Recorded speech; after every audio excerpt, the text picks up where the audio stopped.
নমস্কাৰ বন্ধু বান্ধৱীসকল, আশা কৰিছোঁ আপোনালোক সকলোৱে ভালে আছে।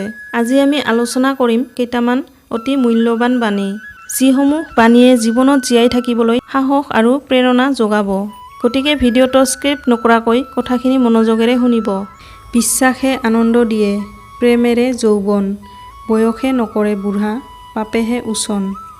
পাপক ঘৃণা কৰিবা, কিন্তু পাপীক ঘৃণা নকৰিবা। চকুৰে নেদেখাজনক অন্ধ বুলিব নোৱাৰি। নিজৰ দোষ ক্ৰুটিবোৰ লুকাই ৰখাজনহে প্ৰকৃতাৰ্থত অন্ধ। আমি কৰা প্ৰতিটো সৎ কামৰ বাবে একোজন সৎ দেৱদূতৰ আৰু প্ৰতিটো অসৎ কামৰ বাবে একোজন অসৎ দেৱদূতৰ জন্ম হয়। যিজনে জীৱনত সুখ আৰু দুখ দুয়োটাকে হৰ্ষমনে গ্ৰহণ কৰিব পাৰে, তেওঁহে জীৱনত সৌন্দৰ্য ভোগ কৰিব পাৰে। জন্মৰ দ্বাৰা নহয়, কৰ্মৰ দ্বাৰাহে মানুহ মহান হয়।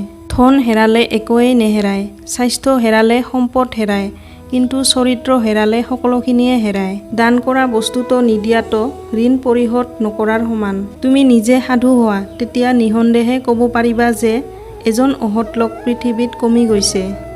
অন্তৰ পবিত্ৰ নহ'লে, ইন্দ্ৰিয় সংযমী হ'ব নোৱাৰিলে, শিক্ষিত বিদ্বান হ'ব নোৱাৰি।